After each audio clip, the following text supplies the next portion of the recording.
Bienvenido a este rincón de historias de medianoche. Si te atreves a seguir escuchando, suscríbete, deja tu like y cuéntanos en los comentarios desde donde nos escuchan. Aquí, las historias no se olvidan fácilmente, así que comencemos.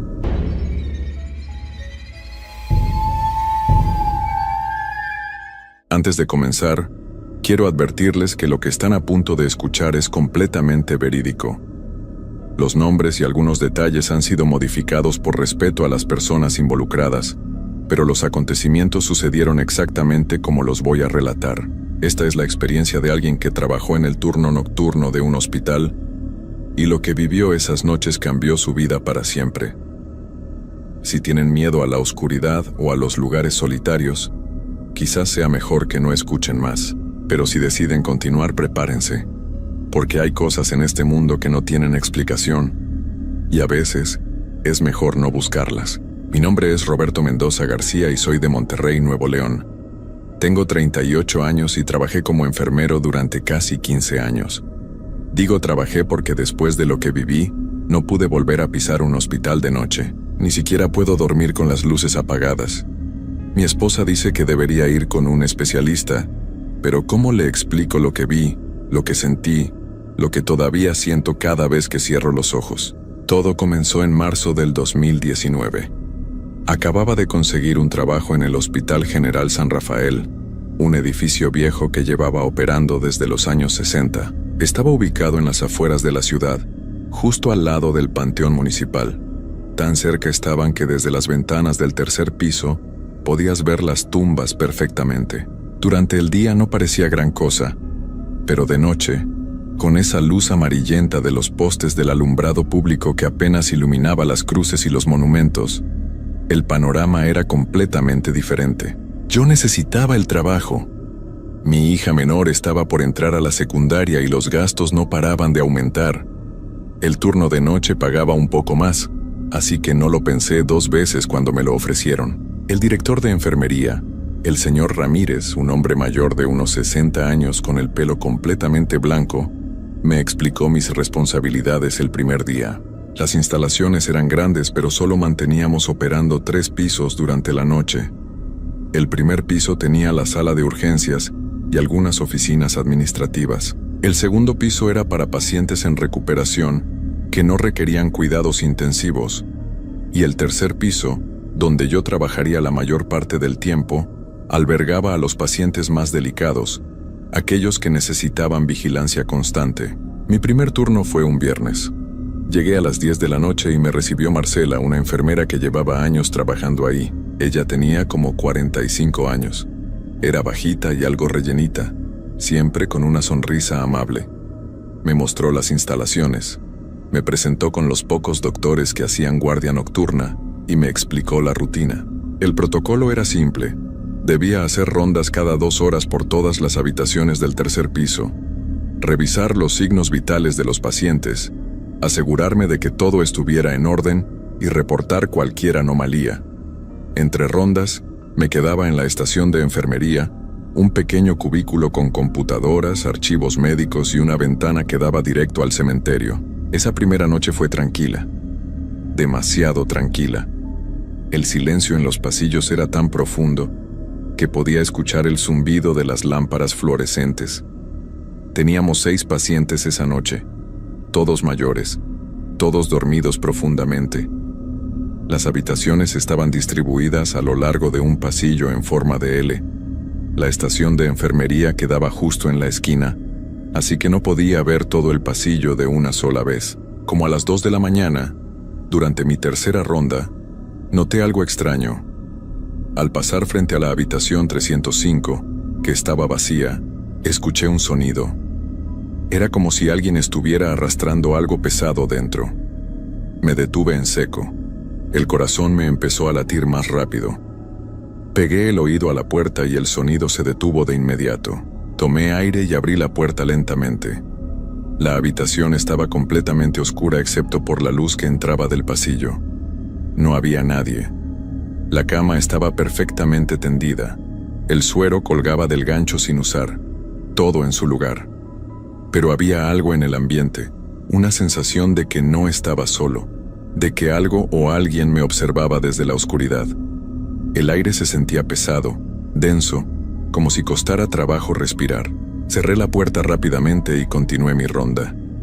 Mis manos temblaban un poco mientras revisaba los signos vitales del paciente de la habitación 306. Era un señor de unos 70 años que había tenido una cirugía de corazón. Dormía profundamente, respirando con ese ritmo pausado de quien está bajo medicamentos fuertes. Terminé la ronda y volví a la estación de enfermería. Marcela estaba ahí, llenando unos formatos. Le comenté lo del sonido en la habitación 305. Ella levantó la vista, me miró por un momento y luego sonrió, pero su sonrisa no llegó a sus ojos. «Ya te vas a acostumbrar», me dijo. «Este piso hace ruidos raros por las noches. Es un edificio viejo, las tuberías, el viento, cosas así. No le hagas caso». Pero había algo en su tono que no me convenció. Era como si estuviera tratando de tranquilizarme sin creer realmente en sus propias palabras. Decidí no insistir. Era mi primer día. No quería parecer un miedoso. El resto de la noche transcurrió sin más incidentes. A las 6 de la mañana llegó el turno matutino y yo me fui a casa agotado. Pensé que Marcela tenía razón, que solo eran los ruidos normales de un edificio antiguo. Pero en el fondo, una pequeña voz me decía que había algo más, algo que no encajaba. Mi segunda noche de trabajo fue el sábado. Esta vez había más pacientes, 8 en total. 2 de ellos estaban en estado muy delicado, conectados a máquinas que monitoreaban cada latido de su corazón, cada respiración. Uno era un hombre joven, de unos 30 años, que había tenido un accidente de tránsito. El otro era una señora mayor, doña Estela, que sufría de insuficiencia respiratoria. Marcela no estaba esa noche. En su lugar trabajaba conmigo un enfermero nuevo llamado David. Era un chico de unos 25 años, recién graduado, lleno de energía y con esa confianza que solo tienen los que aún no han visto lo suficiente. La noche comenzó normal. Hicimos la primera ronda juntos para que David se familiarizara con los pacientes y sus condiciones. Todo estaba en orden. Los pacientes dormían, las máquinas funcionaban correctamente, los medicamentos estaban administrados según el horario. Regresamos a la estación de enfermería cerca de las 11:30. David se puso a revisar unos expedientes mientras yo actualizaba las computadoras con los datos de los signos vitales. El silencio era interrumpido solo por el tecleo de mi teclado y el ocasional pitido de alguna máquina en las habitaciones. Fue entonces cuando lo escuché de nuevo, el mismo sonido de arrastre que había oído la noche anterior, pero esta vez venía del fondo del pasillo, de la zona que no podíamos ver desde donde estábamos. David también lo escuchó. Dejó de escribir y me miró con el ceño fruncido. «¿Qué fue eso?», preguntó. Le dije que probablemente eran las tuberías o el viento, tratando de sonar convincente aunque yo mismo no lo creía. Él se levantó y dijo que iría a revisar. Le dije que lo acompañaría, pero él insistió en ir solo, que probablemente no era nada y que alguien tenía que quedarse en la estación, por si algún paciente necesitaba algo. Acepté a regañadientes y lo vi alejarse por el pasillo, su silueta cada vez más pequeña bajo las luces parpadeantes. Pasaron 5 minutos, luego 10. David no regresaba. Empecé a preocuparme. Me levanté y caminé hacia el pasillo, llamándolo en voz baja para no despertar a los pacientes. No hubo respuesta. Llegué hasta el final del corredor y no había rastro de él. Todas las puertas estaban cerradas, todo parecía normal, pero David había desaparecido. El pánico empezó a apoderarse de mí. Corrí de vuelta a la estación y tomé el teléfono para llamar a seguridad, pero en ese momento escuché pasos acercándose. Era David. Venía caminando lentamente, con la mirada perdida, como si estuviera en trance. «David», grité, «¿dónde estabas? ¿Qué pasó?» Él me miró, pero fue como si no me viera realmente. Sus ojos estaban vidriosos, la piel pálida, y le temblaban las manos. Finalmente habló, con una voz apenas audible. «Había alguien ahí», susurró. «En la habitación 305. Una mujer. Estaba parada junto a la ventana mirando hacia el cementerio. Cuando me acerqué, se volteó hacia mí y... «¿Y qué?», lo interrumpí agarrándolo de los hombros. «No tenía cara, Roberto». Donde debería estar su rostro solo había sombra, y cuando abrió la boca para hablar, salió un sonido horrible, como si 1000 voces hablaran al mismo tiempo. Me dijo algo pero no pude entenderlo. Luego desapareció. Le dije que seguramente había sido su imaginación, que estaba cansado, que el estrés del trabajo nuevo le estaba jugando una mala pasada. Pero yo mismo no creía lo que decía. Había visto su rostro, el terror genuino en sus ojos. Ese no era el miedo de alguien que había imaginado algo. Era el miedo de alguien que había visto algo real, algo que no debería existir. David no quiso volver a acercarse a esa zona del pasillo el resto de la noche. Se quedó sentado en la estación de enfermería, tomando café tras café, con la mirada fija en la pantalla de la computadora, pero sin realmente ver nada. Yo tuve que hacer la ronda solo.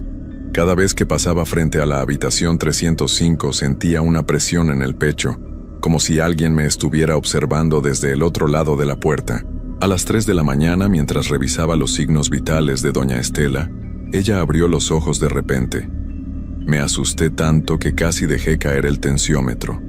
Ella me miró fijamente y con una voz débil y rasposa me preguntó si yo también la había visto.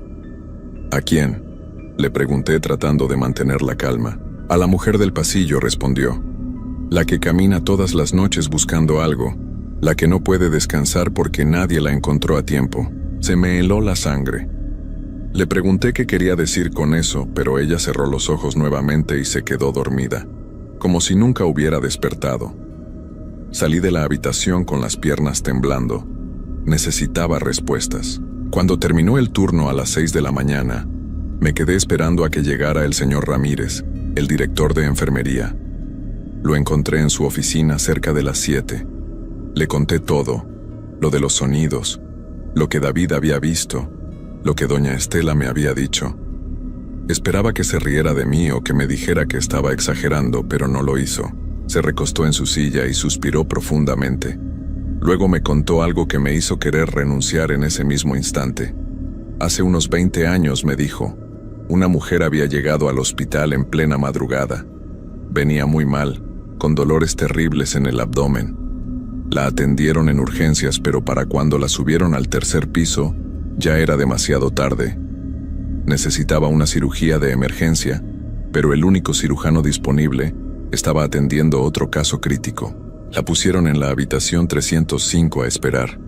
Le dijeron que pronto la atenderían, que resistiera un poco más. Pero pasaron las horas y nadie vino. Hubo una confusión con los expedientes, un error en la comunicación entre turnos.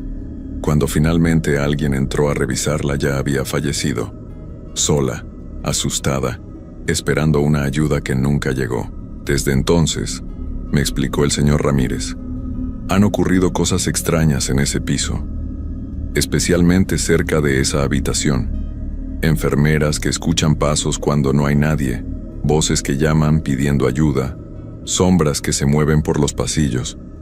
Varios empleados han renunciado por eso. Por eso es difícil mantener personal en el turno nocturno. Le pregunté por qué no me lo había advertido antes de contratarme. Él me miró con esos ojos cansados y me dijo que la gente necesita ver para creer, que si te lo dicen antes, piensas que están locos, o que es solo una leyenda para asustar a los nuevos. Además, agregó, necesitamos personal y no podemos darnos el lujo de rechazar a alguien capacitado como tú. Me fui a casa ese día sin saber si volvería. Mi esposa notó que algo me pasaba, pero le dije que solo estaba cansado, adaptándome al horario nocturno. Esa noche no pude dormir.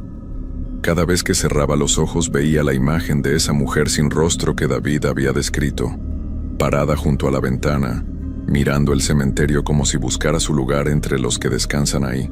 Pero necesitaba el dinero, necesitaba ese trabajo.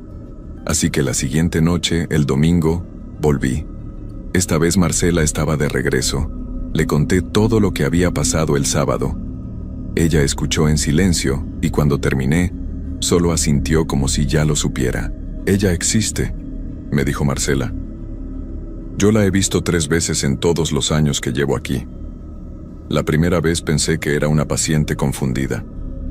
Me acerqué para ayudarla a volver a su habitación, pero cuando estiré la mano para tocarla, mi mano atravesó su brazo como si fuera humo. Desapareció frente a mis ojos. Me contó que no era la única. Había otros también. El hospital había sido construido sobre un terreno que antes formaba parte del cementerio. Cuando expandieron la ciudad, movieron algunas de las sepulturas, pero no todas. Algunas quedaron ahí, bajo los cimientos del edificio. Y esas almas, decía Marcela, no estaban en paz. Esa noche teníamos 7 pacientes. Uno de ellos era nuevo. Acababa de llegar del quirófano después de una operación complicada. Lo habían puesto en la habitación 305 porque era la única disponible. Cuando me tocó hacer mi primera ronda y entré a revisar sus signos vitales, él estaba despierto a pesar de los medicamentos. «Hay alguien aquí», me susurró con voz débil. «Una mujer. Está parada en esa esquina mirándome. No deja de mirarme». Miré hacia donde señalaba, pero no vi nada. Solo la pared blanca y las sombras que proyectaba la luz del pasillo. Le dije que eran los efectos de la anestesia, que era normal tener alucinaciones después de una cirugía. Pero él negó con la cabeza insistentemente. «No es una alucinación», dijo. «Es real. Y está enojada. Dice que esta es su habitación, que no debería estar aquí.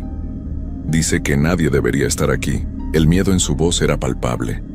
Aumenté la dosis de sedante con la autorización del doctor de guardia y esperé a que se durmiera. Pero antes de cerrar los ojos completamente, me agarró del brazo con una fuerza sorprendente para alguien en su estado. «Sácame de aquí, por favor», me rogó. «No quiero morir en esta habitación como ella». Me liberé de su agarre y salí rápidamente. Mi corazón latía tan fuerte que podía escucharlo en mis oídos. Fui directo con Marcela y le exigí que moviéramos al paciente a otra habitación. Ella me dijo que no había más habitaciones disponibles, que tendría que esperar hasta la mañana. Las horas pasaban lentamente. Cada minuto se sentía como una eternidad. Durante mi ronda de las 2 de la mañana, algo cambió. Cuando llegué al tercer piso desde las escaleras, noté que todas las luces del pasillo parpadeaban al mismo tiempo, como si hubiera una falla eléctrica. El aire se sentía diferente, más frío, más pesado. Había un olor extraño también, como a flores marchitas mezclado con algo dulzón y desagradable. Caminé lentamente por el pasillo revisando cada habitación. Los pacientes dormían tranquilos, ajenos a lo que yo estaba sintiendo. Cuando llegué a la habitación 305, me detuve. La puerta estaba entreabierta. Yo mismo la había cerrado completamente después de la última ronda. Estaba seguro. Empujé la puerta con cuidado y lo que vi me dejó paralizado. El paciente estaba despierto, sentado en la cama, mirando fijamente hacia la ventana. Y frente a la ventana, justo como David había descrito, había una figura. Era la silueta de una mujer, pero sus bordes eran borrosos como si estuviera hecha de niebla. La luz del cementerio la atravesaba, proyectando sombras extrañas en las paredes. Me quedé ahí parado, incapaz de mover ni un músculo. La figura se volvió lentamente hacia mí. David tenía razón. Donde debería estar su rostro solo había una oscuridad profunda, un vacío que parecía absorber la luz a su alrededor. Y entonces, habló. No fue un sonido normal. Era como si 1000 voces susurraran al mismo tiempo, superponiéndose unas sobre otras. No pude entender las palabras, pero el mensaje era claro. Dolor, abandono, ira. Todo eso lo sentí en ese momento, como si sus emociones se hubieran transferido directamente a mi mente. El paciente empezó a gritar. Los monitores comenzaron a pitar enloquecidos. Corrí hacia él, pero la figura se interpuso entre nosotros. Sentí un frío intenso cuando pasé a través de ella, un frío que me caló hasta los huesos y me hizo sentir como si estuviera hundiéndome en agua helada. Llegué a la cama y traté de calmar al paciente, pero él seguía gritando, señalando detrás de mí. Marcela entró corriendo junto con el doctor de guardia. Administraron sedantes de emergencia mientras yo miraba hacia atrás. La figura había desaparecido, pero la sensación de frío permanecía, y con ella, la certeza de que algo muy malo estaba por suceder. El paciente finalmente se calmó y cayó en un sueño profundo. El doctor nos ordenó que lo vigiláramos de cerca el resto de la noche. Marcela y yo nos turnamos para quedarnos en la habitación con él. Cuando me tocó el turno de las 4 a las 5 de la mañana, me senté en la silla junto a la cama observando los monitores. Todo parecía estable. Los signos vitales eran buenos, la respiración regular. Pero entonces, sin ninguna advertencia, la temperatura de la habitación bajó drásticamente. Podía ver mi propio aliento condensándose frente a mí. Las luces comenzaron a parpadear nuevamente, y la vi otra vez. Esta vez estaba más cerca, parada junto a la cama, inclinándose sobre el paciente como si lo estuviera examinando. Quise gritar, quise correr, pero mi cuerpo no respondía. Era como si una fuerza invisible me mantuviera clavado en esa silla. La figura extendió lo que parecía ser una mano hacia el rostro del paciente, y en ese momento, los monitores se volvieron locos. El ritmo cardíaco se disparó, luego cayó en picada. Las alarmas sonaron por todo el piso. Marcela y el doctor entraron corriendo. Iniciaron las maniobras de reanimación mientras yo permanecía paralizado en esa silla, observando cómo la figura se alejaba lentamente hacia la ventana. Esta vez pude verla con más claridad. Su forma se volvió más sólida por un momento y alcancé a distinguir un vestido de hospital viejo y manchado, el cabello largo y oscuro cayendo sobre sus hombros. Trabajaron en el paciente durante 20 minutos. 20 minutos eternos en los que yo no pude hacer nada más que mirar. 20 minutos en los que sentí cada segundo como si fuera una hora. Pero no hubo nada que hacer. El doctor finalmente se detuvo, miró el reloj y declaró la hora. 4:32 de la mañana. Marcela me miró con lágrimas en los ojos. Ella también la había visto esta vez. No dijo nada, pero no hacía falta. Ambos sabíamos lo que había pasado. Esa mujer, ese espíritu, esa cosa, lo que fuera, había reclamado esa habitación nuevamente. Y alguien había pagado el precio. El resto de la noche fue un borrón. Vinieron más doctores, personal administrativo, todo el protocolo que sigue cuando alguien fallece en el hospital. Tuvieron que mover el cuerpo y limpiar la habitación. Yo me quedé en la estación de enfermería, temblando, incapaz de procesar lo que acababa de presenciar. Cuando llegó el turno matutino, les expliqué a los nuevos enfermeros que había ocurrido un deceso durante la noche. Nadie preguntó detalles. Nadie quería saber. Me fui a casa caminando como un zombi, sin recordar siquiera cómo llegué. Los días siguientes fueron horribles. No podía dormir. Cada vez que cerraba los ojos veía esa figura oscura inclinándose sobre el paciente. Escuchaba esas voces superpuestas, susurrando cosas que no podía entender pero que me llenaban de terror. Mi esposa estaba muy preocupada. Me rogaba que fuera al doctor, que pidiera ayuda, pero ¿cómo le explicaba lo que había visto? Decidí investigar por mi cuenta. Fui a los archivos del hospital y busqué información sobre aquella mujer que había fallecido 20 años atrás. Encontré su expediente. Se llamaba Patricia Hernández Ruiz. Tenía 34 años cuando llegó al hospital esa madrugada de octubre de 1999. Era madre de 2 niños pequeños. Leí el reporte completo. Los detalles médicos, las notas de las enfermeras, el informe de lo que salió mal. Había sido un error humano, una serie de malentendidos y comunicaciones fallidas que terminaron en una tragedia. Nadie fue culpado directamente. Estas cosas pasan, decía el reporte final. Una desafortunada combinación de circunstancias, pero para Patricia no fueron solo circunstancias. Fue su vida. Fue morir sola y asustada en una habitación de hospital, esperando una ayuda que nunca llegó a tiempo. Y ahora, 20 años después, seguía ahí, atrapada en ese lugar, en ese momento de dolor y abandono, incapaz de seguir adelante. Busqué su tumba en el cementerio al lado del hospital. Me tomó horas encontrarla. Era una lápida pequeña y sencilla, casi oculta entre las hierbas que nadie había cortado en años. Patricia Hernández Ruiz, decía. Amada madre, descansa en paz. Pero ella no descansaba en paz. Eso era obvio. Me arrodillé frente a la tumba y no supe qué decir. Lo siento, no parecía suficiente. Nada parecía suficiente. Me quedé ahí hasta que oscureció, viendo las luces del hospital encenderse una por una a medida que caía la noche. Esa noche no fui a trabajar. Llamé diciendo que estaba enfermo. Lo mismo hice la noche siguiente. Y la siguiente. El señor Ramírez me llamó a la semana preguntándome cuándo volvería.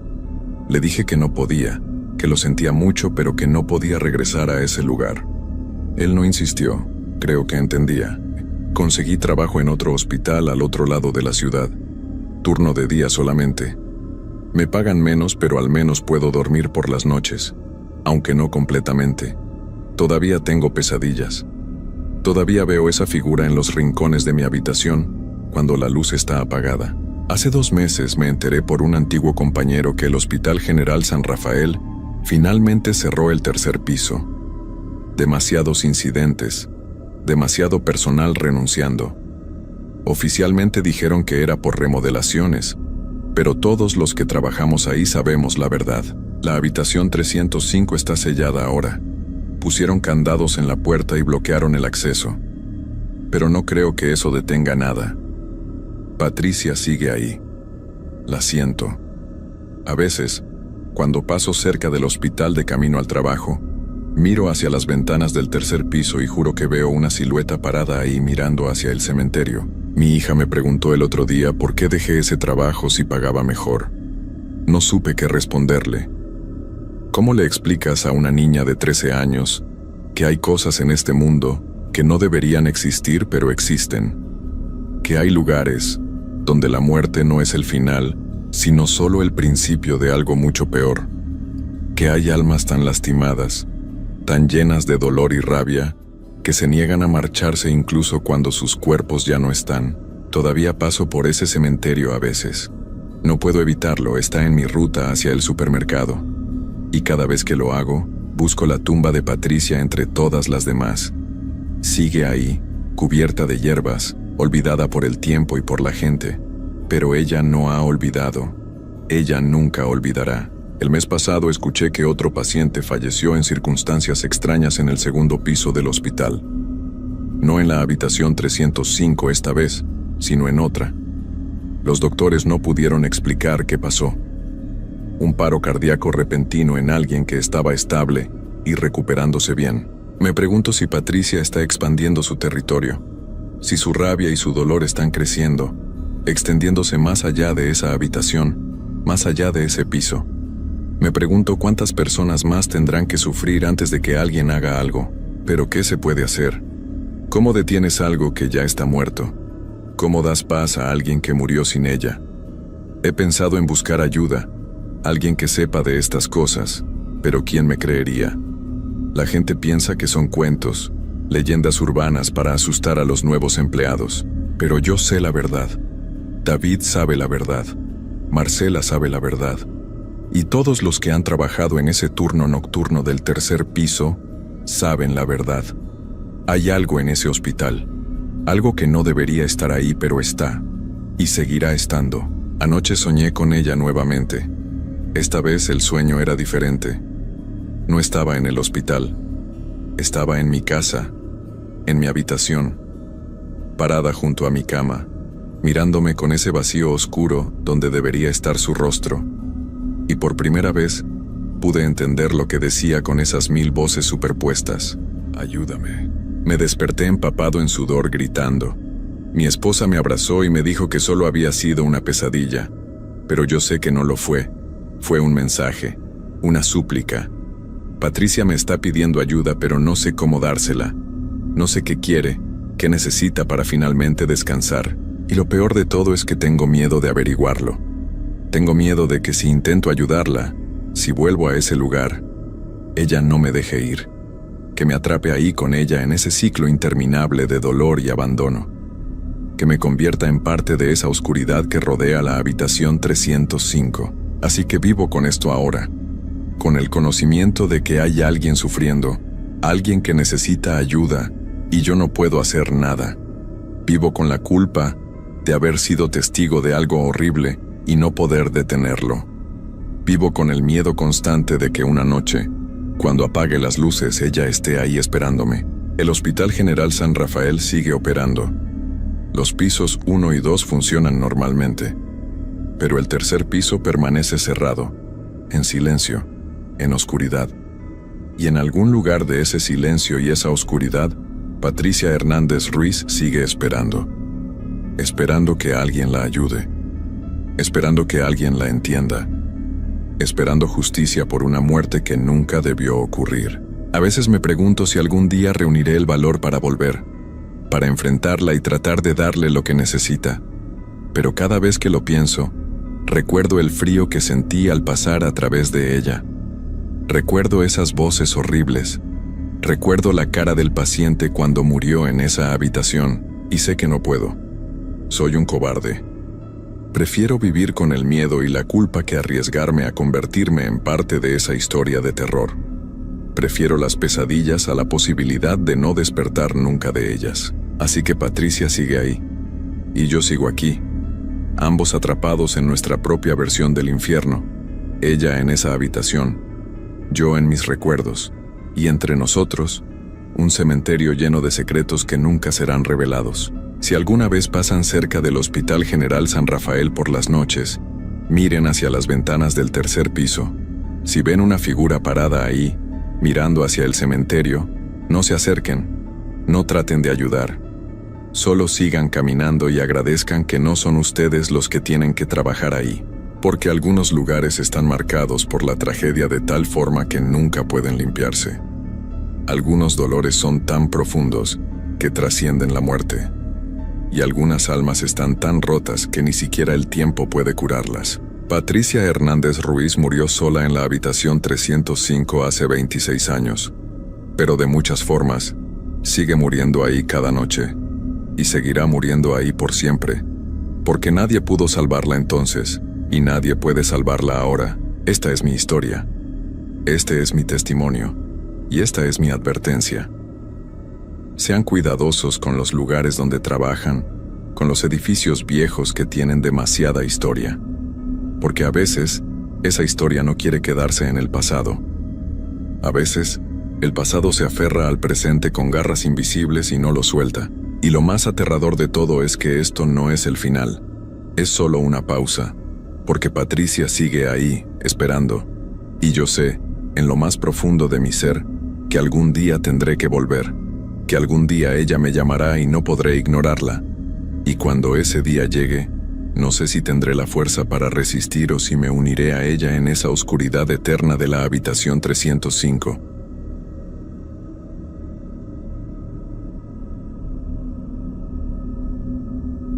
Siempre creí que las historias de terror eran pura invención. Pensaba que la gente exageraba las cosas para asustar a otros.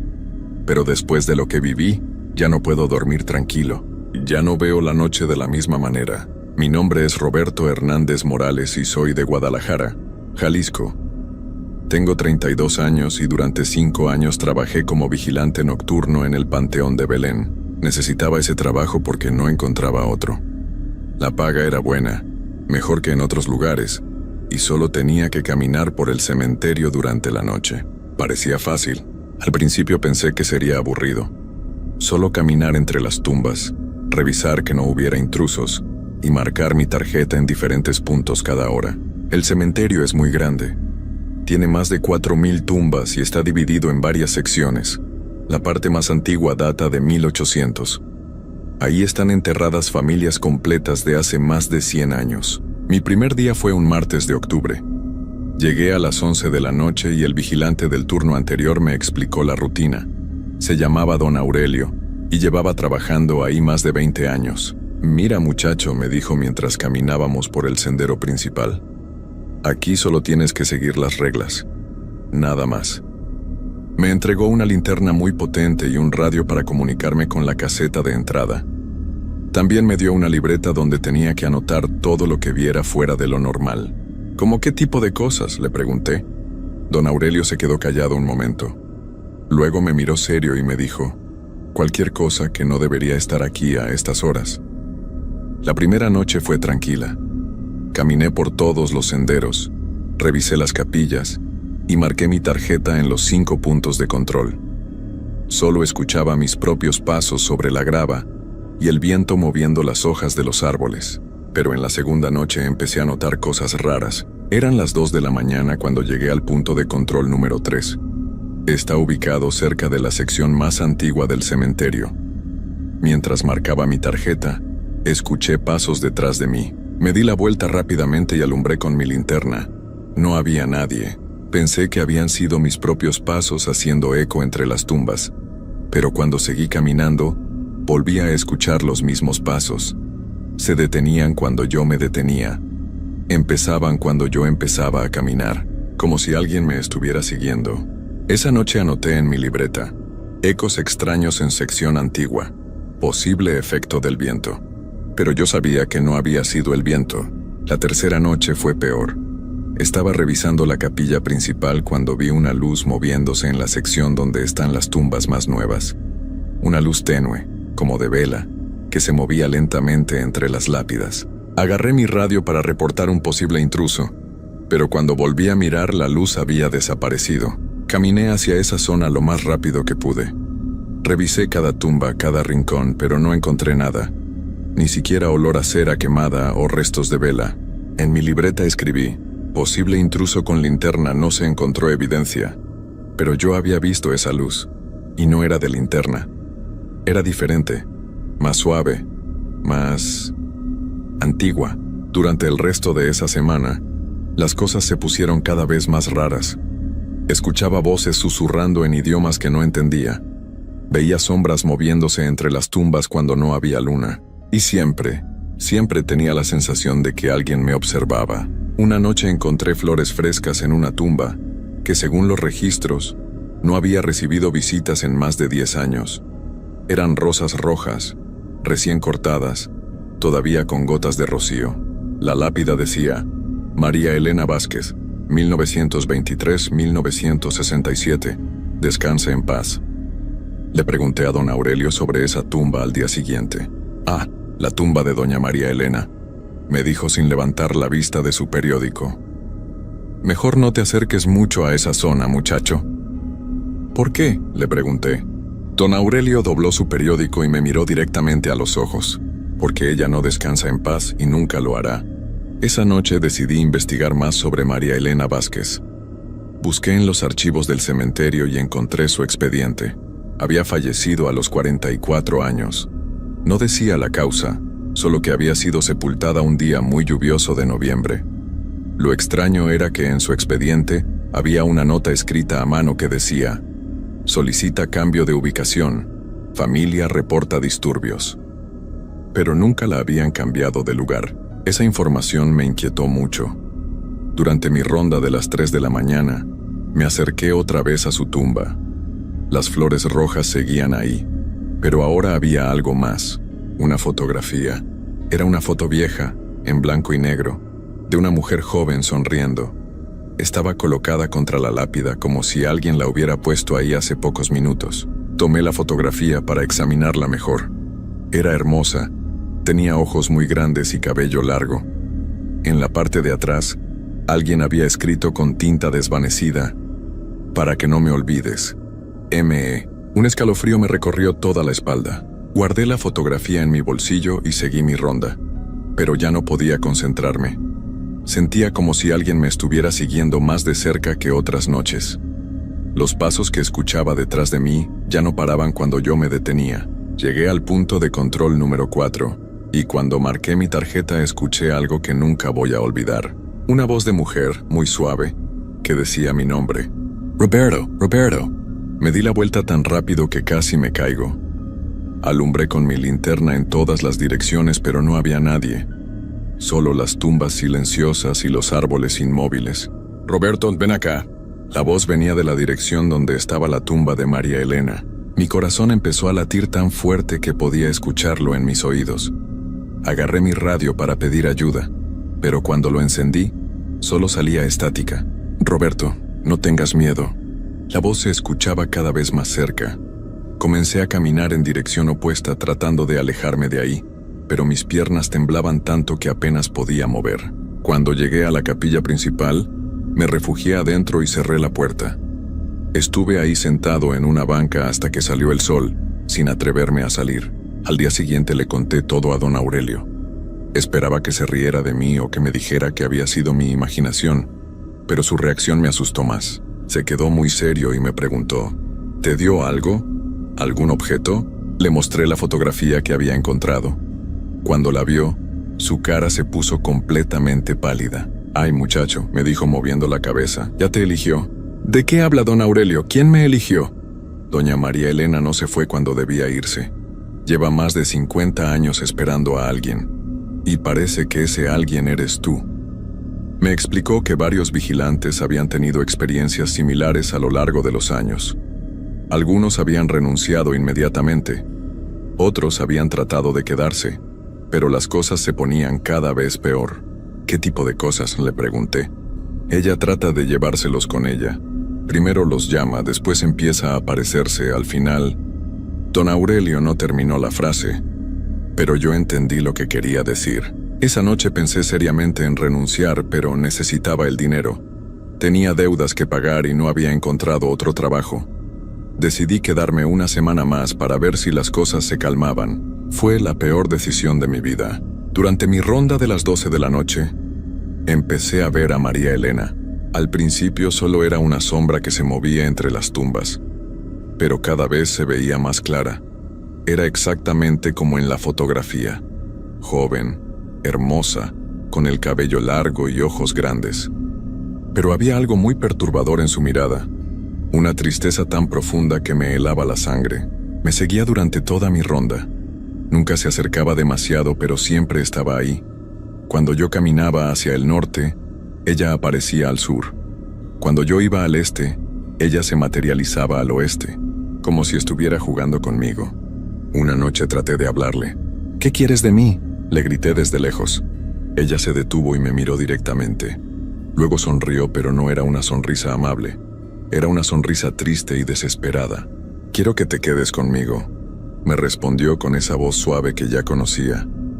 «Estoy muy sola, Roberto. Llevo mucho tiempo sola». «No puedo quedarme contigo», le dije temblando. «Estoy vivo. Tú estás en otro lugar». Su sonrisa desapareció y su expresión se volvió muy seria. «Eso se puede arreglar», me dijo. Y entonces desapareció. Esa frase se quedó grabada en mi mente como hierro candente. «Eso se puede arreglar». ¿Qué había querido decir con eso? Al día siguiente no pude dormir. Me quedé despierto toda la tarde pensando en renunciar definitivamente. Pero cuando llegó la noche, algo extraño pasó. Era como si mis piernas me llevaran solas al cementerio, como si ya no tuviera control sobre mi propio cuerpo. Durante esa ronda, María Elena apareció más temprano que de costumbre. Esta vez se acercó más. Podía ver los detalles de su rostro, la textura de su vestido blanco, incluso las pequeñas flores que llevaba en el cabello. Pero lo más aterrador era que ahora podía escuchar su respiración. Una persona muerta no debería respirar. «Roberto», me dijo con voz dulce, «¿por qué tienes miedo? Solo quiero que hablemos». «No te acerques más», le dije retrocediendo. «Por favor, déjame en paz». «Pero si yo no te estoy haciendo nada malo», respondió fingiendo estar dolida. «Solo quiero compañía. ¿Sabes lo que es estar sola durante tantos años?». Empezó a contarme su historia mientras caminaba a mi lado. Me dijo que había fallecido muy joven, que nunca se había casado, que nunca había tenido hijos, que su familia la había abandonado incluso después de su partida. «Nadie viene a visitarme», me decía. «Nadie pone flores en mi tumba, nadie se acuerda de mí hasta que llegaste tú». Su historia me daba mucha tristeza, pero también mucho miedo. Había algo en su forma de hablar que no me tranquilizaba. Era como si estuviera ocultando algo importante. Durante las siguientes noches, María Elena empezó a aparecer cada vez más real. Ya no era solo una sombra o una figura translúcida. Parecía una mujer de verdad, de carne y hueso. Hasta que una noche me tocó. Estaba marcando mi tarjeta en el punto de control número 2 cuando sentí una mano fría en mi hombro. Me di la vuelta y ahí estaba ella, sonriéndome. Su mano se sentía como hielo, como si hubiera estado enterrada durante décadas. «¿Ves que soy real?», me dijo. «¿Ves que no tienes nada que temer?». Traté de alejarme, pero su mano se aferró a mi hombro con una fuerza sobrenatural. Sus dedos se clavaron en mi piel como garras. «No te vayas, Roberto, quédate conmigo esta noche, solo esta noche». «Suéltame», le grité, «suéltame ahora mismo». Por un momento, su rostro cambió completamente. Su expresión dulce desapareció y en su lugar apareció algo horrible. Sus ojos se volvieron completamente negros y su boca se abrió mostrando dientes que no parecían humanos. Pero fue solo un segundo. Luego volvió a ser la mujer hermosa y triste de siempre. «Perdóname», me dijo soltándome. «No quería asustarte. Es solo que llevo tanto tiempo sola que a veces olvido cómo comportarme». Esa noche corrí hacia la caseta de entrada y no salí hasta que llegó don Aurelio en la mañana. Cuando le conté lo que había pasado, él solo movió la cabeza tristemente. «Ya empezó la segunda fase», me dijo. «Ahora va a tratar de convencerte de que se quede contigo voluntariamente.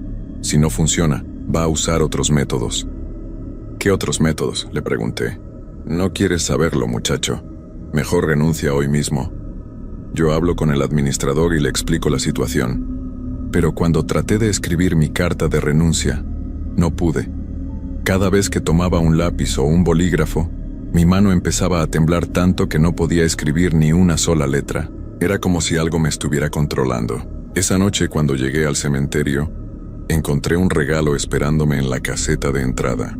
Era una rosa roja con una nota que decía: «Para mi querido Roberto, que pronto estará conmigo para siempre. Con amor, María Elena». La rosa estaba completamente fresca, como si la hubieran cortado hace unos minutos. Pero lo más extraño era que estaba fría como el hielo. Durante mi ronda, María Elena no apareció inmediatamente como otras noches. Pero a medida que avanzaba la madrugada, empecé a sentir su presencia más fuerte que nunca. Era como si estuviera en todas partes al mismo tiempo. Escuchaba su risa en el viento. Veía su silueta reflejada en las ventanas de las capillas. Sentía su aliento frío en mi cuello cuando caminaba entre las tumbas, pero no la veía directamente. A las 3 de la mañana llegué a su tumba y encontré algo que me heló la sangre. Había una segunda lápida junto a la suya. Una lápida nueva, recién colocada con mi nombre grabado. Roberto Hernández Morales, 1992-2024. Descanse en paz junto a su amada. Debajo de mi nombre había una fecha, la fecha de hoy. Traté de correr, pero mis piernas no me respondían. Era como si estuvieran clavadas al suelo. Luego escuché la voz de María Elena detrás de mí. «¿Te gusta tu nueva casa, Roberto?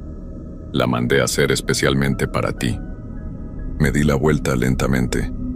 Ahí estaba ella, pero ya no parecía la mujer hermosa de antes. Su piel estaba pálida como la cera. Su cabello colgaba en mechones grasientos. Su vestido blanco estaba manchado con tierra y algo que parecía sangre vieja. Y sus ojos eran 2 huecos negros y vacíos. «Es hora de que te quedes conmigo para siempre», me dijo extendiendo sus brazos hacia mí.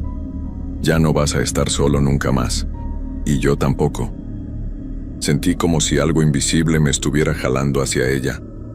Mis pies empezaron a moverse solos, llevándome directamente a sus brazos. «No», traté de gritar, pero mi voz salió como un susurro. «No quiero morir». «Pero no vas a morir, Roberto», me dijo sonriendo con esa boca llena de dientes podridos. «Solo vas a cambiar de lugar. Vas a venir a vivir conmigo en mi mundo». «Tu mundo está lleno de oscuridad», le dije con el poco aliento que me quedaba. «Sí», me respondió, «pero ya no vas a estar solo en la oscuridad. Vamos a estar juntos, tú y yo, para siempre». Sus brazos fríos me rodearon como cadenas invisibles.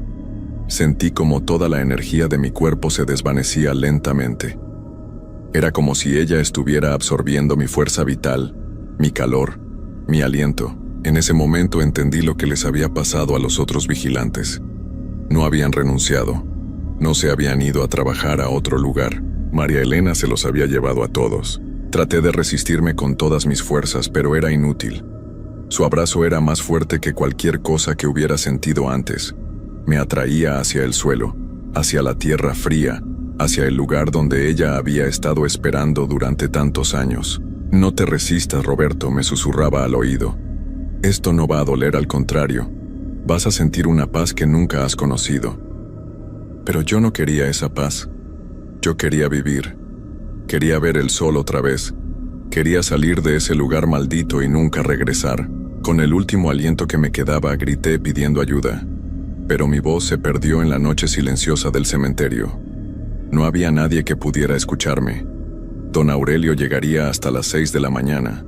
Para entonces ya sería demasiado tarde. Sentí como mis piernas se hundían en la tierra. Pero no era tierra normal. Era barro pegajoso y frío que me jalaba hacia abajo como arenas movedizas. «Tranquilo, mi amor», me decía María Elena mientras yo me hundía. «Pronto estaremos juntos en mi casa. Es muy bonita allá abajo, muy oscura y muy silenciosa. ¿Te va a gustar?» Traté de agarrarme de las lápidas cercanas, pero mis manos pasaban a través de ellas como si fueran fantasmas. O tal vez el fantasma era yo. Cuando la tierra fría llegó a mi cintura, algo terrible empezó a pasar con mi cuerpo. Mis piernas ya no las sentía. Era como si ya no me pertenecieran, como si ya fueran parte del mundo de María Elena. «¿Ves qué fácil eso es?», me dijo sonriendo. «Ya casi termina todo, ya casi estás conmigo». En ese momento, entendí que esta historia que les estoy contando no la estoy escribiendo desde mi casa en Guadalajara. La estoy escribiendo desde abajo, desde el lugar donde María Elena me trajo esa noche, porque yo también soy como ella ahora. Yo también estoy esperando. Don Aurelio encontró mi uniforme y mi linterna junto a mi tumba la mañana siguiente. También encontró mi libreta, pero las últimas páginas estaban en blanco, como si algo hubiera borrado las palabras que escribí durante mis últimos días. El administrador del cementerio reportó que había desaparecido durante mi turno. La policía buscó por todos lados, pero nunca encontraron mi cuerpo. Porque mi cuerpo está aquí abajo con María Elena, en su mundo de oscuridad y frío eterno. Pero lo peor de todo no es estar atrapado aquí. Lo peor es que María Elena ya no está sola, ya tiene compañía. Ya no necesita buscar a nadie más. Ahora soy yo quien está solo. Ella pasa todo su tiempo con los otros vigilantes que trajo antes que a mí. Resulta que éramos muchos más de los que don Aurelio me había dicho. Hay por lo menos 8 hombres aquí abajo, todos jóvenes, todos que trabajaron como vigilantes nocturnos en el cementerio, y todos olvidados por el mundo de arriba. María Elena nos mantiene aquí como una colección, como trofeos de sus conquistas, pero no nos presta la misma atención a todos. Siempre tiene sus favoritos, y yo ya no soy uno de ellos. Ahora estoy esperando lo mismo que esperaba ella antes, esperando a que llegue alguien nuevo, alguien vivo, alguien con calor en el cuerpo y luz en los ojos. Don Aurelio renunció la semana después de mi desaparición. No podía seguir trabajando ahí sabiendo lo que había pasado, pero pronto contrataron a otro vigilante. Se llama Miguel Ángel Rodríguez y es de Zapopan. Tiene 25 años y también necesita el dinero desesperadamente. Ayer fue su primera noche de trabajo, y anoche escuché sus pasos nerviosos caminando por los senderos del cementerio. Escuché cuando marcó su tarjeta en los puntos de control. Escuché cuando se detuvo junto a la tumba de María Elena y encontró las flores rojas que yo puse ahí para él. Porque ahora soy yo quien pone las flores. Soy yo quien deja las fotografías. Soy yo quien susurra su nombre en la oscuridad. Miguel Ángel, Miguel Ángel. María Elena me enseñó cómo hacerlo. Me dijo que era mi turno de ayudarla a conseguir compañía nueva, que si yo traía a alguien más, tal vez ella volvería a prestarme atención, tal vez volvería a hablarme, tal vez volvería a amarme. Esta noche, Miguel Ángel va a escuchar mi voz llamándolo. Va a encontrar mi fotografía junto a una de las tumbas nuevas. Va a sentir mis pasos siguiéndolo durante su ronda. Y pronto, muy pronto va a venir a acompañarnos aquí abajo, porque así funciona este lugar. Así ha funcionado durante décadas. Los vigilantes nocturnos nunca se van realmente del Panteón de Belén, solo cambiamos de turno. Si alguna vez necesitan trabajo y ven un anuncio para vigilante nocturno en un cementerio, no lo tomen. No importa cuánto paguen, no importa qué tan desesperados estén por dinero, porque algunos trabajos nunca terminan y algunos lugares nunca te dejan ir. Nos vemos pronto. Roberto Hernández Morales, vigilante nocturno del Panteón de Belén, por toda la eternidad.